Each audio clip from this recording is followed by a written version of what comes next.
Alright, what's happening, y'all? It's your boy Rico from RicoScores, and y'all know why y'all pulled up. It is time to read between the lines with Washington Commanders' newly announced head coach Dan Quinn's first initial press conference. I'm super excited because this press conference had me a little bit more fired up than even the Adam Peters initial presser was. I'm super excited. I mean, how transparent and detailed he was, how he allowed his entire personality to show, and then they dove into a lot of interesting things that typically press conferences people don't really get into. They try to hide their cards. They don't want to dive into too many things as to like what preferences they have in certain ways, but they just straight up came out and said a lot of really interesting things. I feel like read between the lines wise, y'all don't even need me as much for this one as much as like the Adam Peters ones where he kept it very vanilla, kept it very surface, very general.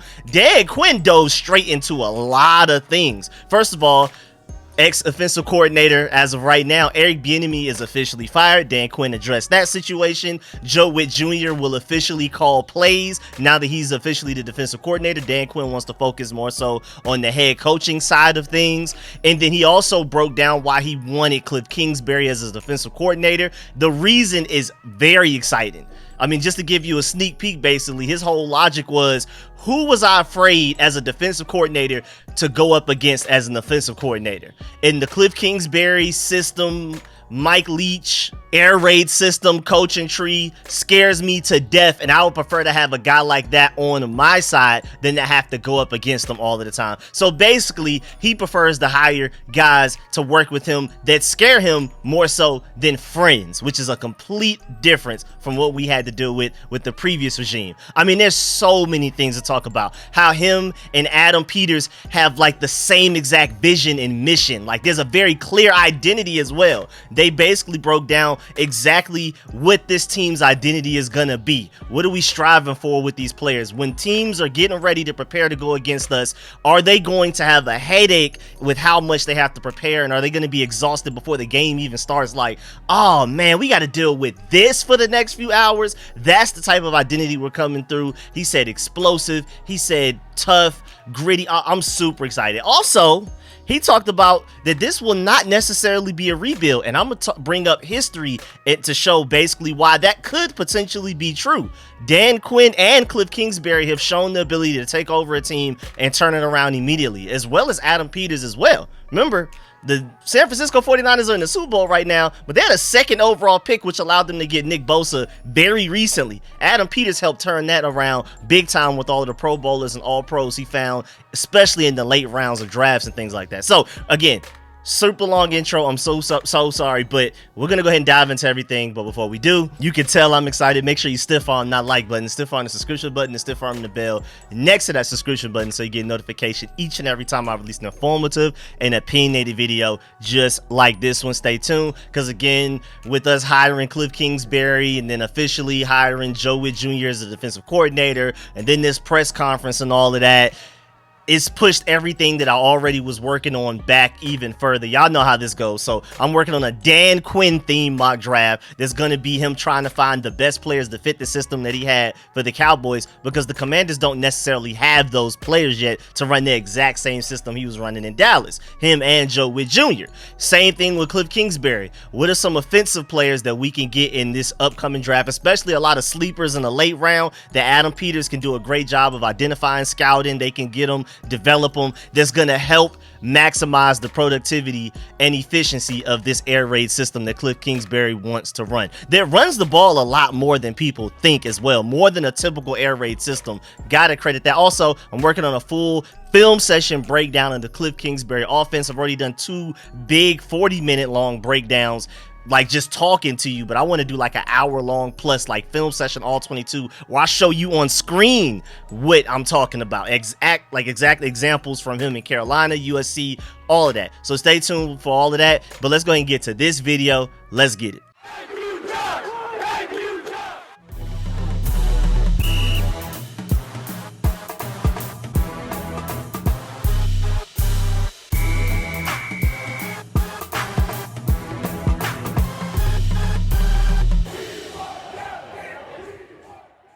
And first of all, let's go ahead and get this out the way. He killed that press conference. I came in knowing that it was probably going to be pretty passionate. Dan Quinn, if anything, is a great people's person. People are going to want to run through a wall for him. He's just one of those guys that players love to play for. You see what Micah Parsons has been saying since before he even left, and then after he left, he tweeted out, "Take care of my guy." Like, he loves him. There's speculation that he may even follow Dan Quinn to Washington just because of how much he loves Dan Quinn, his system, but also his personality as well. So I went into this press conference before it even happened expecting him to kill it, but he even exceeded those expectations, man.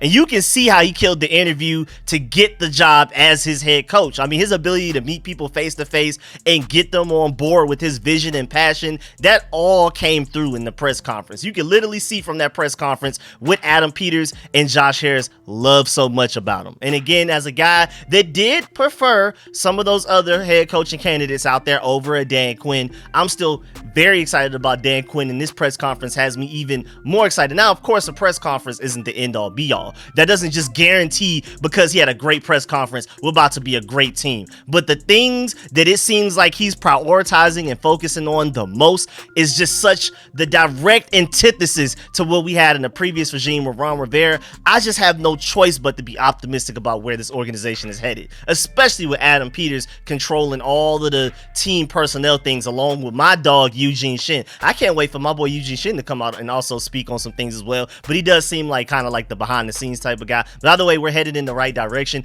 Josh Harris even said it himself, quote, "The future of Washington football is bright," unquote. And he did a great job, as in Josh Harris did a great job in the first press conference where Adam Peters was officially being announced. He let Adam Peters talk as much as possible. Even when somebody asked him a question, he would like give it to Adam Peters, like, "Nah, this is your show, this is your time. Like let these people know what you're coming here to do. Like, this is your moment. I'm not trying to steal the show from you." But when there were times that he should take over because it was a weird question for Adam Peters to answer, Josh Harris could recognize that. He would immediately take it from the control from Adam Peters just real quick and then give it right back to him. I felt like with Adam Peters out there with Dan Quinn, Josh Harris had to speak way less this time. Again, I love what he's doing so far from an ownership standpoint because he's just like, this is your show. Adam Peters, this is partially a show right now. You already had your main one before, but this is the Dan Quinn thing. So I may say a couple of things, I'll introduce them, but I'm staying out the way, man. This is y'all thing. Y'all know football, I don't. So don't even ask me football questions. Ask them. This is their thing. This is not a Dan Snyder or even David Tepper highly meddling, super invasive ownership type of situation. Josh Harris is like, y'all got it, man. I don't know football. I know business. I'm going to handle the business. Y'all handle the football. We brought in extra geniuses, more elite minds to also help with the football side of things. Y'all do y'all thing. So first of all, Dan Quinn's press conference went about 57 minutes. A lot of people are saying that's probably a record. Like, that's not typical, man. That is very unusual. I mean, you could even tell that some of the people from like the Commander's staff, like their PR group and their cameraman, like it's just nobody really expected him to go on for that long. But I love it because he was just super transparent. He was super detailed. We're going to talk about that later in the video, but I'm just super excited because again, typically with press conferences like these, people are very general, very vanilla, like Adam Peters was in his. But Dan Quinn just let it go, man. This press conference, he was like, whatever question you may have, literally outside of pretty much everything outside of quarterback, he was willing to answer and dive deep into. Like, this is what we plan on doing for real, for real. I don't care if people know this. Let's get it. And so, shouts out to Kevin Sheehan for bringing this up because I completely agree. Quinn impressed me. He's self-aware, just aware in general. Big takeaway for me, he and Peters have shared vision on type of player they want. They emphasize the explosive, physical, and competitive. Those are like the three main things. Think 49ers even more than the Cowboys, but this is the mission. And Mitch Tisler brings up a great point as well. Biggest difference between Quinn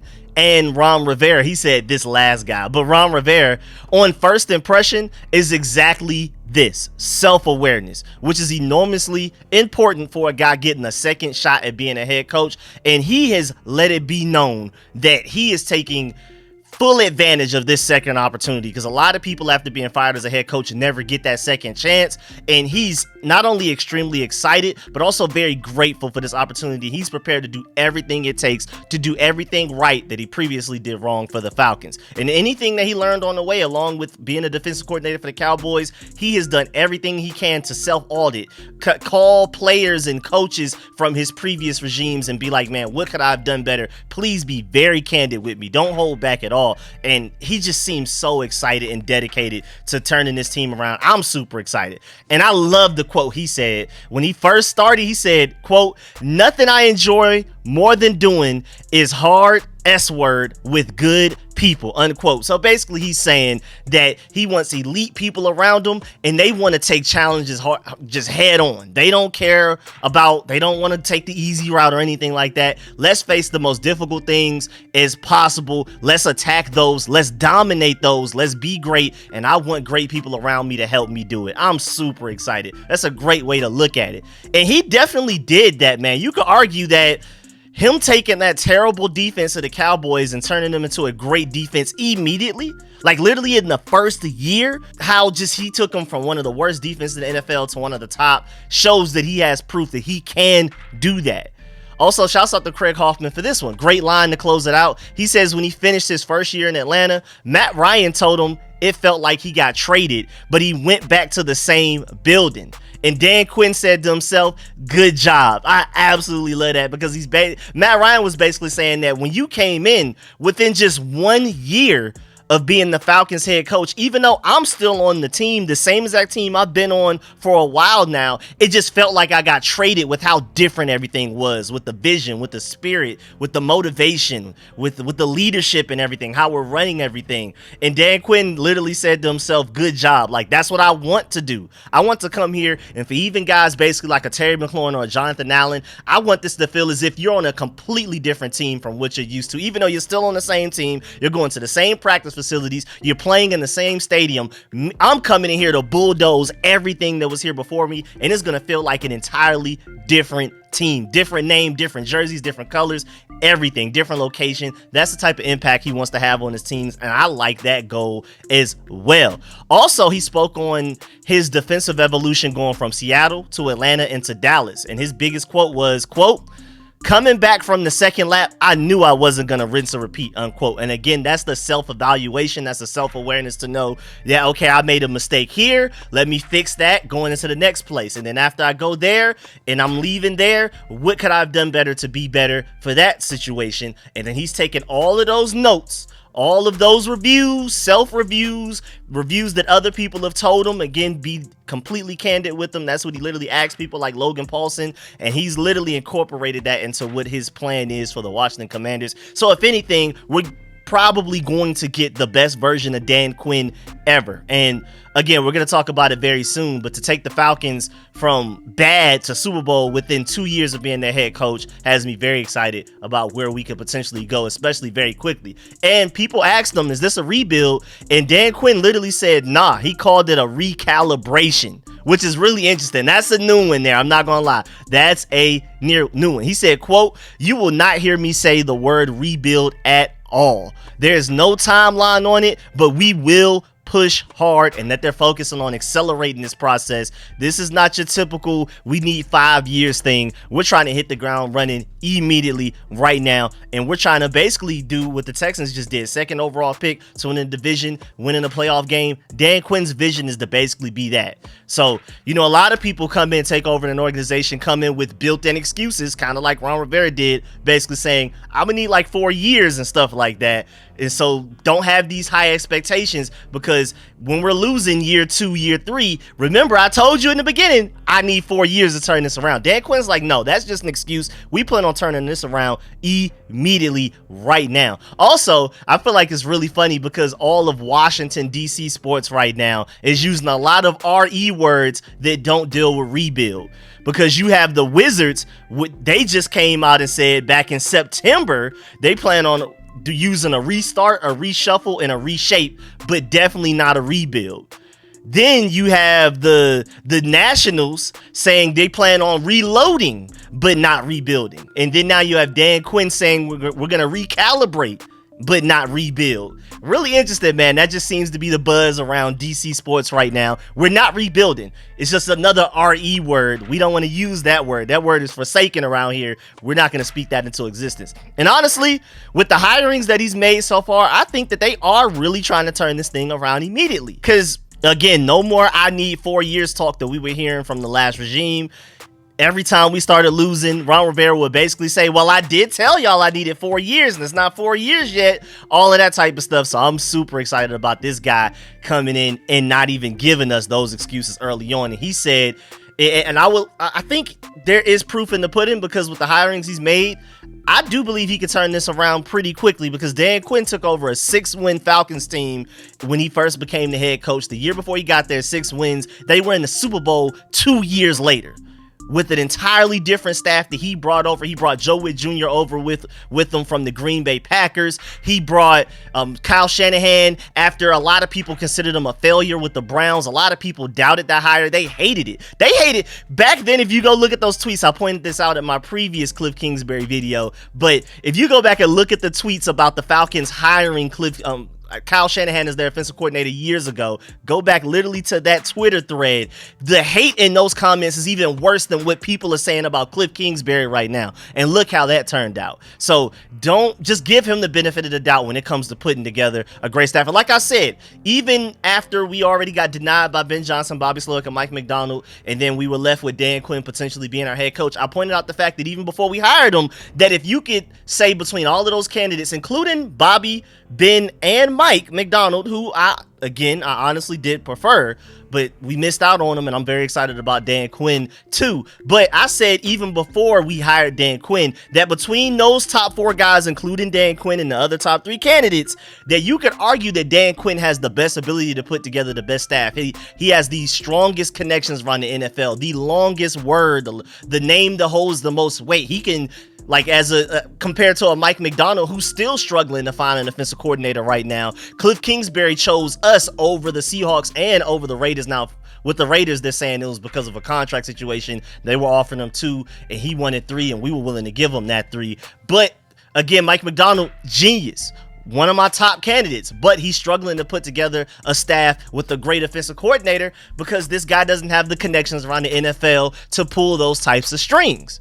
Same thing if Ben Johnson or Bobby Slowick would have ended up head coaches here or wherever else, they would have struggled to find a really good defensive coordinator. They would probably have to look up Dan Quinn at the very least. He's going to bring in notable, proven hires just because of his connections around the NFL, the respect that everybody has for him behind the scenes. Because when you look at it from the fans, a lot of fans felt like this was like a 2 out of 10 hire. Then the media felt like this was like a 6 or a 7. But when you ask any top executives behind the scenes, any head coaches around the NFL, anybody close to NFL teams, scouts, anybody like that, this was like a 9 or a 10 to them, us being able to get Dan Quinn. So it's just funny the point of views that everybody's looking at it from. But again, Dan Quinn took a 6-win Falcons team and took it to a Super Bowl within 2 years. And then Dan Quinn and Joe Whitt went to the Cowboys, took them from a bottom 5 defense to a top 5, at worst, top 10 defense within the first year there. Like immediately, the first year that Dan Quinn and Joe Whitt got there as defensive coordinator, took them from one of the worst defenses in the NFL to one of the best, and also the best takeaway defense over the course of the 3 years that they were there in Dallas. It's immediate results. It's immediate turnaround. So when he says that he plans on doing that with us, for us, I believe him. And don't forget that Cliff Kingsbury also took over a 3-win Cardinals team and then led them to 11 wins within 3 years. And I don't even like Cliff Kingsbury, the head coach. I love him as an offensive genius. So if that's all he has to do here, I believe that as well. And remember, Kyler Murray won Offensive Rookie of the Year in Cliff Kingsbury's first year installing that offense, rookie quarterback, all of the doubts about his size and weight and things like that. Does he even care enough? Does he prefer baseball? He was able to get greatness out of that with a bad roster, terrible roster that he took over, and to get them to winning 11 games within 3 years is amazing, because I can't even remember the last time we won 11 games. So I know we can act bougie as Commanders fans all we want, but what reason do we have to treat Dan Quinn the way that we did for the past week? What reason do we have to stick our nose up at Cliff Kingsbury? That guy has won 11 games as a head coach, far more recently than we ever have. Dan Quinn has been to a Super Bowl in my lifetime. The Burgundy and Gold in my lifetime have never been to a Super Bowl. So how could I even turn my nose up on a guy like that? So I'm super excited about the history there. And again, that's why I believe him when he says that he's going to turn this around quickly. And especially with Adam Peters in this corner to do it, with how quickly he helped build that Super Bowl 50 Broncos team, and how he helped, you could argue, contributed the most to what this 49ers team is built like right now that's in the Super Bowl. Come on, bro. Also, speaking of Adam Peters, he said that he's met all of the team scouts now during the Super Bowl, Senior Bowl, around the Senior Bowl, all of that type of stuff. He said, quote, "It's a really good group and we have a chance to add some people. We will probably, but I don't foresee making changes through the draft process," unquote. So basically, everybody that's here right now, they're at the very least good enough to stick around through the draft process. We'll see after that what happens, because typically when NFL teams overhaul a scouting staff, it's typically after the draft, just usually. So we could still potentially do that after the draft is over. But he's like, man, these guys have already put in all of this work on this draft, putting together their notes, weaknesses, and strengths, trying to find sleepers, gems in the late rounds and things like that. Why would I just fire them after all of that work? We can utilize that at the very least for this draft. And if we come out of this draft feeling like we have a great scouting staff, then everybody can stay. Maybe we'll make some adjustments here and there. But these guys are basically on a prove it deal right now. As scouts, if they kill this draft, they help contribute to a great first draft under Adam Peters, Dan Quinn, Cliff Kingsbury, Joe Whitt Jr., Josh Harris, all of these guys as the new regime. If our first draft is crazy, like great in a good way, then maybe they'll be able to stick around. Also, again, going back to Washington's identity, he emphasized that it will be explosive and physical. I'm super excited about that. Shouts out to the commanders.com, Zach Shelby, for breaking this down. He brought up great points and basically said that Quinn said having an aligned vision is about more than results on the field. It's about having the right shared identity and attitude that permeates throughout the roster. Quinn doesn't want to put a lot of hard expectations on his first season as the head coach, but he does want Washington's opponents to know how they're going to play. Again, explosive and physical. On offense, that means creating plays that eat up yardage in chunks, whether it's through a dominant run game or a dynamic passing attack that changes field position. On defense, Quinn wants to see energy-generating football. That could mean a fumble or a sack, but it could also mean an interception return for a touchdown or a tackle that creates negative yardage for offenses, things that the rest of the team feeds off of, like the equivalent of somebody getting dunked on in the NBA and now the team is hyped. They have like a boost of energy. Let's go. Dan Quinn literally wants to promote that exactly. I want big plays. I want plays that we can celebrate, get hype, and gain some momentum off of, and use that energy to fuel our flame, basically. Having the players to do that will be important though, but regardless of who Quinn puts on the field, he wants them to be bold and aggressive. No more passive. If you hated that whole Ron Rivera, Jack Del Rio, 3rd and 5 cornerbacks playing 10 yards off, you will not see that anymore. Like, I mean, at the very least, you'll see it way less. Dan Quinn and his Cowboys defense with Joe Whitt Jr. there with him, along with Al Harris. Maybe we'll bring him over. We'll see about that. But they, over the past 3 years, have led the NFL in takeaways for a reason. Dan Quinn is here to solve that problem at the very least. That's part of what we want to do, Quinn said, and then train them to do it over and over again. Quinn hopes that approach will lead to Washington's opponents thinking one thing. Like I mentioned earlier, quote, "Damn, this is going to be hard today," unquote. And I love that. I want opponents dreading going against us. I want opponents like, oh my Lord, we got to play them again. Like, we're going to be in so much pain. We're going to be tired, exhausted, mentally and physically. I want teams feeling like that before they even go to playing us on Sundays. Like, leading up to the game, like, oh, my, man, I don't even want to deal with them right now, man. Or the type of team when we get to the playoffs, man, nobody wants to play Washington, bro. Nobody wants to deal. That's the type of identity I want. And I'm so happy that he's literally preaching that exact identity. He also is the type of coach that players love to play for. I want to keep emphasizing that because you can see by how much Michael Parsons has talked about Quinn, with people speculating that even Michael Parsons may follow Quinn to Washington. Michael Parsons was tweeting about Quinn and saying that if he leaves, he may even follow him, joking about it. And then Jahan Dotson replied and said, "Hey, man, pull up." And then after we officially hired Dan Quinn as our head coach, he tweeted out, "Take care of my guy." Players love Dan Quinn. Players are going to want to come play for Dan Quinn. Like I brought up in a previous Dan Quinn video either yesterday or the day before that or whatever, we're going to be a top free agency destination for defensive players, because defensive players not only want to succeed and win, that's very important as well, but they also do want to put up stats. And for Trevon Diggs to lead the league in interceptions one year, and then 5th round rookie, nobody saw this coming, DaRon Bland sets an NFL record for pick sixes in a season and leads the NFL in interceptions in his rookie year, the very next year after Trevon Diggs led the NFL in interceptions. There's no way defensive players don't see that type of stuff and notice that when you play for the Cowboys, you're going to get your stats, which more than likely means you're going to get your money as well. We're going to be a top free agency destination under a guy like this. I'm just giving you the warning now, especially with Adam Peters in the building too, with Eugene Shin backing him up on the analytics side. I'm telling you right now. And then we have the most cap space in the NFL. I don't know how y'all can't be optimistic about the situation. Also, shouts out to Dan Quinn, because he credits his success to the players he's been around. He's not taking much of the credit at all. He's like, it's the guys. I put them in the right situations to succeed, but they're balling out. It's on them. I want to give them most of the credit. It's hard to find a player who didn't enjoy playing for Dan Quinn. Several of them have sung his praises since he was named the head coach. The NFL alums like Commanders analyst Logan Paulson on his podcast has been praising the culture that Quinn could build before we even hired him. And then Quinn returned the favor, saying that he wouldn't be in the situation he's in without all that he learned from those players. Again, self-evaluation, self-auditing, literally asking around, yo, what could I do better in any possible way? Quote, the reason I got into coaching was the players. Teaching has been a part of what I've done my whole life, and that connection with people and players specifically is what I've done, unquote. Obviously, Quinn is a competitor who loves to win. That's an expectation that comes with being a coach at any level in football. But what he loves more than anything else is helping a player reach goals that they didn't think were possible. I'm super excited about that. Changing a player's life and making sure they can get to a second or third contract is a significant part of the job that Quinn does not take lightly. Again, defensive free agency destination. He said, quote, lives can change because of the impact we make for one another, unquote. I'm super excited about that. And Quinn said he's been a part of 78 teams in his life. That's crazy that he has like it down to the exact specific number. That's why being a quality teammate that helps improve the people around him means so much to him. Now that he's officially getting to work in Washington, he can't wait to start doing that with his new players. Quote, when you get it really good and really tight, when talking about building a team, that's when the magic happens, unquote. I'm super excited. Also, let's talk about Eric Bieniemy real quick. And we're only probably like halfway through this video right now, which is crazy. Eric Bieniemy will not be the Commanders' offensive coordinator, will not be in the coaching staff in any way, shape, or form.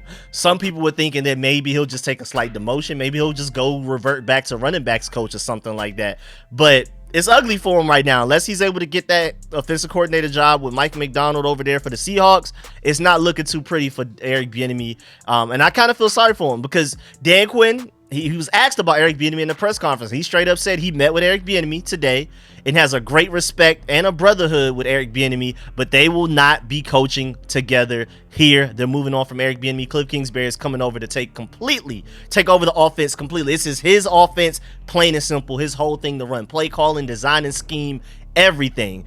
And man, I really feel sorry for Eric Bieniemy, because first of all, I felt like he was dealt a terrible hand. I'm not even going to sit here and lie to you. I was excited about the Cliff Kingsbury hire, and I wanted Cliff Kingsbury. I prefer Cliff Kingsbury, but it's no way you could just ignore the fact that Eric Bieniemy was dealt a bad hand just in general. So I feel sorry for him. And then on top of that, we announced that Dan Quinn was our head coach, and then Cliff Kingsbury, like last night, immediately afterwards, like within minutes, Jahan Dotson tweeted super tough with crying emojis, super excited, exclamation points. Brian Johnson tweeted 3 flame emojis, like immediately after Cliff Kingsbury was announced as our offensive coordinator. So I kind of feel sorry for Eric Bieniemy. Of course, a lot of players didn't like him. It's clear to show that Jahan Dotson and Brian Robinson were probably part of that group. Feel sorry for him, but man, there has to be something to the fact that players are this excited about Cliff Kingsbury becoming their offensive coordinator. Also, Dan Quinn broke down exactly why he chose the Cliff Kingsbury and why they swooped in to take him from the Raiders. When asked why he landed on those two coaches just in general, Quinn provided detailed answers.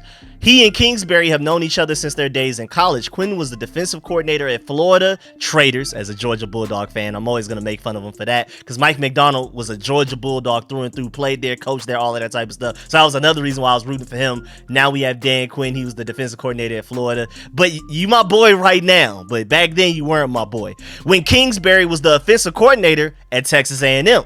So they knew each other's styles very well. Quinn admired how Kingsbury attacked defenses in the passing game, and he kept Kingsbury's name in the back of his mind in case he got another chance to be a head coach. So basically, while coaching for the Cowboys, after being fired as a head coach for the Falcons, being a defensive coordinator for the Cowboys these past few years, he's had in the back of his mind, hey man, if I ever get another head coaching opportunity, Kingsbury is on my short list of candidates to be my offensive coordinator. Quinn also views the reasoning behind the hiring of Kingsbury as similar to when he had brought in Kyle Shanahan to be his offensive coordinator in Atlanta. And I completely agree there. Again, not even just schematically, but with how much hate that it's getting from its actual fan base. Falcons fans were like ready to quit the team. They were ready to turn in their Falcons fandom jerseys when they hired Kyle Shanahan. And a lot of Commanders fans feel the same way about Cliff Kingsbury. It's not as dramatic, it's not as extreme, because Falcons fans were literally ready to tear up the city of Atlanta when they hired Kyle Shanahan because of how bad he was for the Cleveland Browns that year that he was there with them before he went to the Falcons. But there's still some of that same energy being thrown towards Cliff Kingsbury, so there's strong parallels there. But also Dan Quinn went on to say he was hard to go against when he was talking about Kyle Shanahan and how he was very similar to like a Cliff Kingsbury and why he hired him. He would stretch the field horizontally and vertically, and going against Cliff, those same feelings you had. This is going to be tough, unquote. So again, to my point that I brought up earlier, he's hiring people on his staff that scare the mess out of him to go against, rather than just hiring his buddy friends type of guys. And I love that complete 180 from the previous regime. As a defensive coordinator, which offense out there scares me the most? Well, let me go hire that guy as my offensive coordinator so he could do that to other people instead of me, and we can practice against that all the time so that no matter what offense we go against, we feel like we're prepared, because it can't be any worse than what we got to deal with going against this air raid every week in practice. Kingsbury is also known for working well with quarterbacks, but Dan Quinn is also impressed with his overall approach to coaching, saying, quote, he's not just a guy who's going to be with the quarterbacks the whole time, so I want to make sure I'm clear on that, unquote. Again, he's running the offense, quarterbacks, everyththing. He's running all of it. And I also love the fact, again, that we're hiring people that he's scared to death to go against instead of friends. So I know I keep saying that over and over again, but I don't think y'all understand how big that is to me. And then when it comes to Joe Whitt Jr., Quinn has a working relationship with him that spans several years. During that time, Quinn has seen Whitt's attention to detail and philosophy improve. Whitt values players who knows how to tackle and take the ball all the way. And it's not a coincidence that the Cowboys have excelled at forcing turnovers since Dan Quinn and Joe Whitt Jr. went to the Cowboys. And again, over the past 3 years, they've led the NFL over that span in takeaways. They were number one in 2021, number one in 2022, and then they were like 12th in 2023 this past season. But overall, over the course of the 3 years, they still have the most takeaways out of any defense in the NFL. Also, Dan Quinn went ahead and announced that Joe Whitt Jr. will be calling plays for the defense and not Dan Quinn. I'm slightly torn between this, because I do think Joe Whitt Jr. has the potential to be a genius, like potentially like the Kyle Shanahan of defensive minds. Like, I think he has a little bit of Mike McDonald potential to him with the way that people are talking about him behind the scenes lately. Like the past 24 hours, people are saying, hey man, watch out, Joe Whitt Jr. could be that guy. He's the genius, the logical X's and O's guy. Dan Quinn is like the great developer, the leader, the passionate guy that players want to play for. Joe Whitt Jr., if you're talking X's and O's, is that guy. So, but at the same time, I'm kind of like, don't fix what's not broken. Dan Quinn was calling the plays for the Cowboys and it worked out very well. So, you know, again, don't fix what's not broken, but I do believe in the potential of a Joe Whitt Jr. So I'm excited. Let's do it. But I just wanted to let you know why I'm a little apprehensive about that. It's literally just the logic of, well, it was working in Dallas. Y'all led the NFL in takeaways over the past 3 years with Dan Quinn calling the plays. Why would Dan Quinn not call the plays now? But I feel like maybe giving Joe Whitt Jr. the play calling duties was the only way to convince him to follow Dan Quinn to the Commanders, rather than taking a promotion to become the defensive coordinator, the same role for the Cowboys where he would most likely be able to call plays. So I guess it was between calling plays for Dallas or not calling plays for the Commanders. And then Dan Quinn was like, hey man, call plays, do whatever you want to do. I just want you to be my defensive coordinator, please. And for Dan Quinn to want him that bad shows that Joe Whitt Jr. is worthy of the job and is ready to step up and be big time for us. Also, I love Dan Quinn saying this, quote, if a player has to overthink it, it's not the right call, unquote, because Ron Rivera even addressed this the past few weeks this past season, that Jack Del Rio's defense was too complicated. He tried to simplify things so that players would not think so much. Think less, do more, move more. Utilize your athleticism a little bit more instead of overthinking things and hesitating. And that's literally what Dan Quinn is coming here to preach. We want guys to just basically go out there and do what they do best. You shouldn't have to worry about multiple things. And that's why Bill Belichick's defense is, even though he's not been a great head coach as of late, his defenses have always worked very well because he takes guys that are very elite at like specific things, like 1, 2, maybe 3 things, and only ask them to do those things. Not overthink it, just be elite of those things, and I'm gonna coach you up and put you in the right places to succeed. You just gotta believe in the system, know that I have your back, that your other players around you have your back, and just go do you, and it's gonna be elite. And that's why Patriots defenses have been elite for so long. That's the same philosophy that Dan Quinn has, and again, that's why the Cowboys have been a top 5 defense over the past few years. That exact philosophy that Ron Rivera said these past few weeks, this past season, like the last 5 weeks after Jack Del Rio got fired, that was something he wanted to try to do as well, but he wasn't able to do it in time. Also, Dan Quinn said, quote, you have to evolve. It does have to change. During that time of reflection, the other thing I did during that time was compare my defenses. Coming into Dallas, the system we put together will be similar to the system we'll have here, unquote. Again, self-reflection, self-evaluation, and just the awareness to know that what I did in Seattle, you know, that was one thing, maybe that could work, but when I had to go to Dallas, we had to switch schemes because we had different personnel. With Seattle, we played a more passive cover 3 zone defense that just suited guys like Richard Sherman the best. Coming to Dallas, we have Trevon Diggs and Deron Bland that are more man coverage risk takers that are going for pick sixes type of thing, Marcus Peters type of corners. So we had to change our scheme to that, more cover 2 man type of scheme. And then he's basically evaluating and looking at the current Commanders roster, and also with the current draft capital we have and in the cap space we have to get some guys in free agency, it sounds like he plans on bringing that Cowboys defense here to the Commanders. As of where we stand right now with the current personnel, I don't think we could do that and succeed at a very high level. But again, we have an entire draft, an entire free agency to bring in the guys that would allow him to do that. And that's the ultimate goal. Let's do what we did for the Cowboys, leading the league in takeaways, and bring that to the Commanders. We have some time to fix it, hopefully. Quinn also said the essence of being a head coach is to put it all together, not focus solely on offense or defense. His experience in his defense, but also Joe Whitt Jr. will be calling plays. Cliff Kingsbury will be running the offense. So basically he's saying another reason why Joe Whitt Jr. is calling the plays and running the defense, Cliff Kingsbury is completely running the offense. Dan Quinn is literally just going to be the head coach, the CEO type of guy, even though I'm pretty sure he's going to have some input on the defense and things like that, because him and Joe Whitt Jr. just work so well together. Why would you want to break that chemistry? But basically he's saying he wants to focus on doing everything on the head coaching side of bringing it all together. So again, self-evaluation, self-awareness, and again, from that self-audit of him asking everybody, including our own Logan Paulson, what could I have done better as a head coach of the Falcons? It seems like a lot of the answers that he got back was that he had too much on his plate, and that don't worry about the defense so much, don't worry about the offense so much, just focus on being the head coach. And everybody, I guess the general synopsis that came back from the results of him asking everybody what he could have done better, I'm guessing the results basically said just focus on being a head coach more than anything else, make sure everything gels together perfectly, let somebody else handle a lot of the X's and those things. So it sounds like that's what he's going to try to do here. Also, Quinn said that he's best when he's able to just be the person to tie everything together. So even he knows that when he's just able to be the head coach and allow somebody else to run the defense, allow somebody else to run the offense, he could be at his best. So again, self-awareness, self-evaluation, I really appreciate that right there. Quinn also said one of the lessons he learned from his time of being a head coach in Atlanta was spreading himself too thin. Quote, the good news is I've had a chance to delegate, improve that, unquote, again, going back to the same point.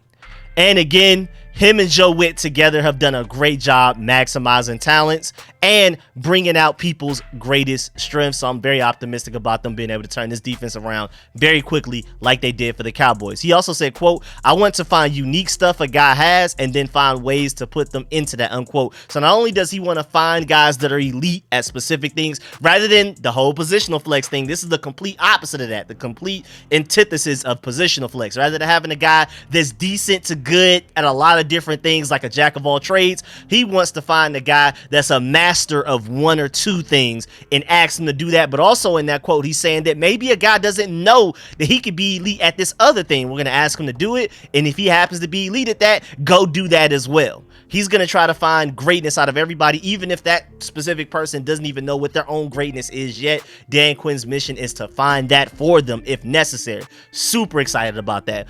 Also, he's already had some evaluations on the roster. Quinn hasn't spoken with his new players yet, but as someone who saw the team twice each season, he's got an idea of what the roster has to offer, and he said that a couple of position groups stood out to him the most. He said, quote, man, I was impressed with the inside of the defense, Jonathan Allen, Deron Payne, of course, with the defensive tackles, and especially knowing that it starts up front on both sides. And then he also had a big compliment for the wide receivers. He said he absolutely loves this receiver core. So the two top positions that he liked the most, and one of the main reasons that he wanted to come take this head coaching job, because he feels like he can build around that, is this receiving core and this defensive line. Because if anything, his best experience is coaching up defenses. Even though I believe he's a defensive lineman in college, he's shown the ability to develop linebackers, edge rushers, but especially secondary in a fantastic way.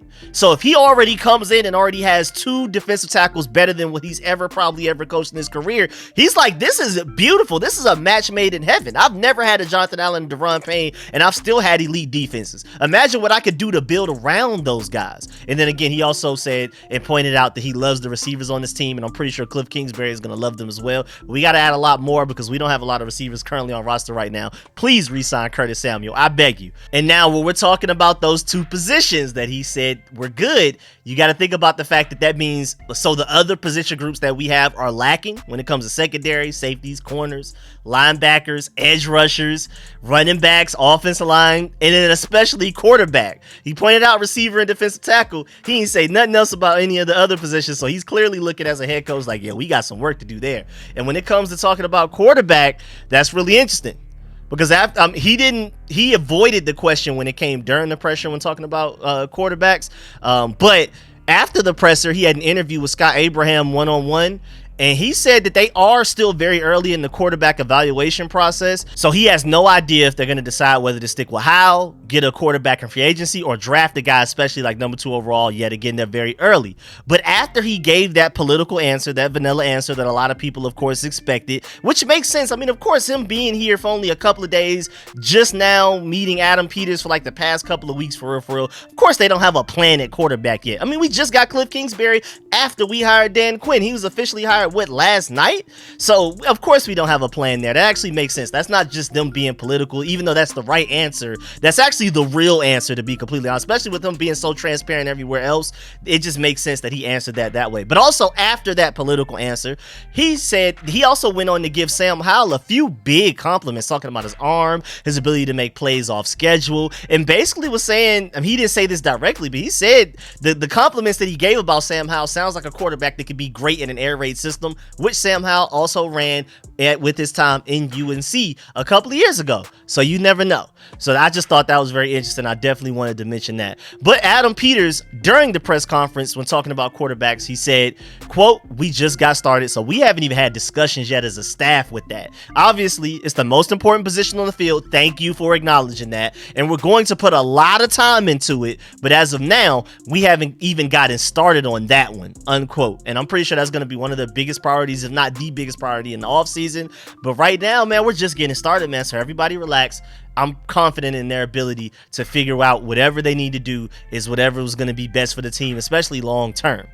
I also thought it was great that, again, when Dan Quinn was asked the question during the press conference. He kind of avoided it. Adam Peters stepped in immediately and was like, I'll take over that question. Let me take the pressure off of Dan Quinn. This is not a good question for him. This is something, throw the bullets at me when it comes to that. When it comes to the quarterback situation, leave Dan Quinn alone. He's already given you a lot of great answers for a lot of your other questions. I'll take this one just to give him a little bit of a break, a little bit of a mental break, a vocal break, something. So shouts out to Adam Peters for that, man. That's chemistry right there, man. And so I want to basically summarize, we still have a few more things to talk about in this video when it comes to this press conference, but I completely agree with my dog at Howden McLaurin on Twitter. He said, may not be who we originally wanted, but I'm riding with the guy that actually wants to be here and win with this franchise. And if there's one thing you could take away from this press conference of Dan Quinn, is that he really wants to be here. But then he also hopped off the PJ with Jordan 11s wearing all black.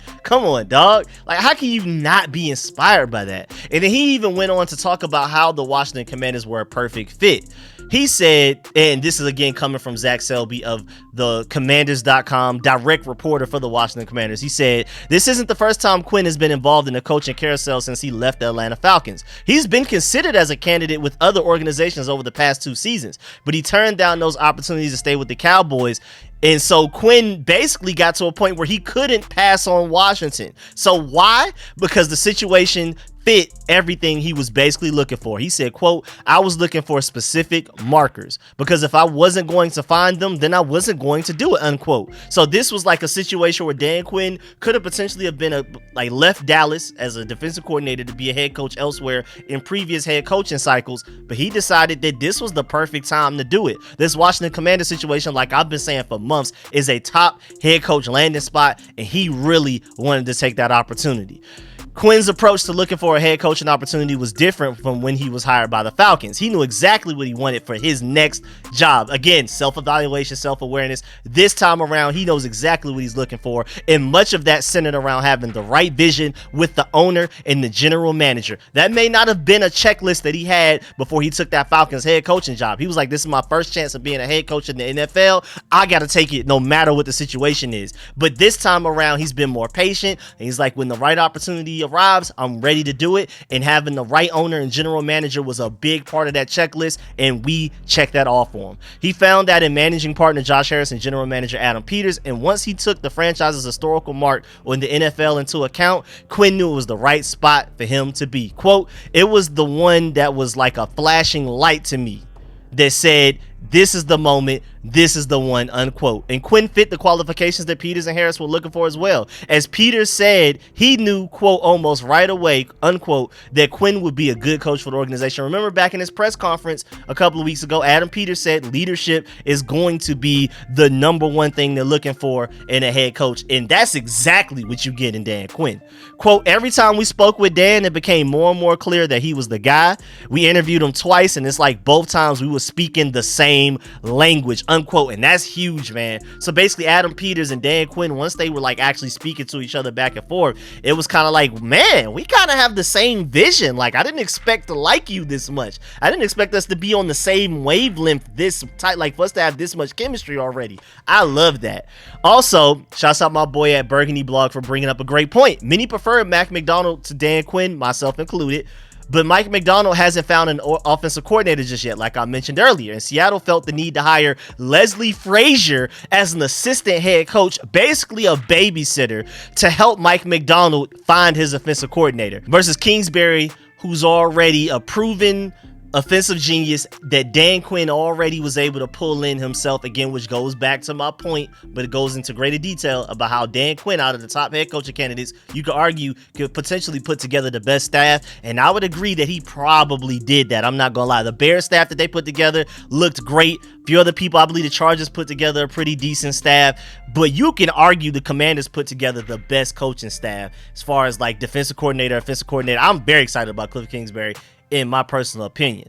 Also, I just love how Adam Peters, again, going back to that chemistry, Adam Peters and Dan Quinn just seem like the perfect match. Like, they just have a natural balance and things just seem to be in order. Like, each person already knows where their primary role is, what they're good at, what they're bad at, and exactly what to do, because this guy's great at that, let them handle that. This guy's great at that. And that's a great sign for us that don't want to end up in an ugly multi-year deal. We're able to hit the ground running because roles are already identified and assigned, and everybody in this process is very self-aware. Adam Peters said, quote, Dan and I have a shared vision. We're going to be in lockstep in all the things we do. We already are, unquote. Very optimistic about that. And Dan Quinn and Adam Peters also emphasized their shared vision, and Quinn said that that's more about play style, attitude, and traits than the scheme itself. That's very noteworthy as well. Again, when it comes to the identity, it's not necessarily just the X's and O's, it's also the style and the attitude and the identity they're going to have when they play. Peters also says that every time he spoke with Quinn, it became clearer and clearer that he was the guy.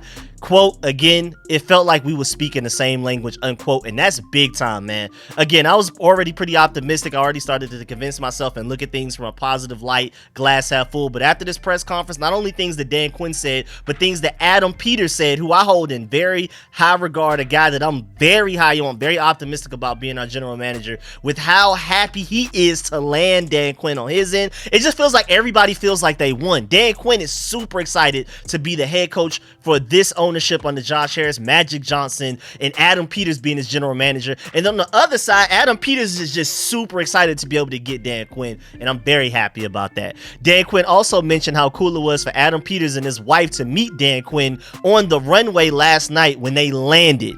He said, quote, that's brotherhood right there, unquote. And that was really cool because Peters is the real deal. He gets it. And the relationship that they're already building will be everything. There will be no clashing. They have the same vision. And I'm pretty sure they have already developed a relationship in this short enough time to where they could be completely honest with each other. If they disagree, they're going to let each other know why they disagree and all of that. They're not going to hold anything back. We're going to be 100% transparent, and we're going to do everything it takes to build a Super Bowl contender. And he already has the Joe Gibbs approval as well. There's a clip going around of Dan Quinn talking to Joe Gibbs, and Joe Gibbs sounds excited. I'm excited as well. Shouts out to my boy at Let's Talk Wash. I agree 100%. I was on the fence before, and man, that guy said all of the right things and has been preaching that a head coach's responsibility is to build the staff, time management, and leader of men to succeed, and he hit on all of those. Love it. I completely agree. Also, again, he was very honest, very transparent, very detailed, and also to have the personality. He wasn't afraid to cuss every now and then. He even said in the beginning of the press conference, he's like, I'm probably going to cuss once or more or something like that. And how can you not root for a guy that even told the story about like how he accepted the head coaching job? I don't know if y'all noticed this, but he said that basically he kept checking his phone the other day waiting for a call, and then ended up going for a ride with his wife. And then Peter said that Quinn didn't answer the phone right away when they called, and then Quinn said, quote, they made me wait so long, I'm not answering on the first ring, unquote. And I love that full transparency, that personality, to just be that honest and sincere about such a silly, petty situation like that. I love it. Also, shouts out my boy at Burgundy Blog for this. Not gonna act like it means Quinn will succeed here, but you can tell this opportunity means a lot to him. And I mean, you honestly were probably holding back tears watching that press conference because you could just feel it. You know what I'm saying? You can feel it. Also, shouts out my boy George Carmi on Twitter at GCarmi21. Always a great follow. Twitter, YouTube, all of that, man. Dan Quinn wants to be here. It's vividly clear. That alone makes me want to support him and give him the full benefit of the doubt. I completely agree there. And also, before we get up out of here, I love the quote that Josh Harris said. He said, quote, Dan Quinn has some tricks up his sleeve, unquote, when it comes to building this staff. So we're probably going to get some top-notch elite guys at different position groups. Like, we potentially are looking at Raiders coach Jason Simmons as our secondaries coach. We're and it sounds like not even, because that was already announced, I believe, before this press conference, I think. Maybe it was, maybe it wasn't, maybe it was afterwards or something like that. But apparently, Dan Quinn, from Josh Harris's point of view, his words, Dan Quinn is behind the scenes again, putting together some magic, working some magic, and he's going to surprise a lot of people with a lot of the guys he brings in potentially as like a tight ends coach or running backs coach, DBs coach, corners coach, linebackers coach, defensive line, all that type of stuff. So be excited, be very optimistic. And again, which goes back to my point that Dan Quinn's name holds weight in the NFL, and he can arguably put together the best staff out of any top head coaching candidate, including Bobby, Ben, and Mike, and he's showing that right now, and it sounds like he's going to show that even more very soon when we start to find out the other coaching positions that we end up hiring guys for. But yeah, man, that's the end of this video. Please get in the comment section. Let me know how you feel about everything discussed in this video. Please stiff arm that like button, stiff arm the subscription button, and stiff arm the bell next to that subscription button so you get notification each and every time I release an informative and opinionated video just like this one. This video ended up going way longer than I expected, but you could just tell that I'm super excited, and I wanted to make sure I talked about absolutely everything. So, hey, man, if you felt the passion that I did, if you feel optimistic, the glass half full that I felt leaving this press conference, let me know. If you were on the fence about Dan Quinn or hated him, but this press conference changed your mind, let me know that. Or even if you didn't like Dan Quinn before and this press conference didn't change that, you still don't like him, let me know that in the comment section and why, all of that type of stuff. Let me know if you agree or disagree on any of my points. And again, be on the lookout for a full plus hour-long plus film breakdown, all 22 film session of Cliff Kingsbury's offense. I may do something like that with Dan Quinn and Joe Whitt on defense as well. Be on the lookout for a Dan Quinn mock draft that's going to be on the way soon, and also be on the lookout for a Cliff Kingsbury theme 7-round mock draft as well. And any random news, any reports, any rumors, even if it's a slight rumor that's not very trustworthy, we're going to talk about everything on this channel except for drama. Maybe I'll do a video on this whole, like, all of the behind the scenes information we're getting about why Ben Johnson ended up not becoming our head coach.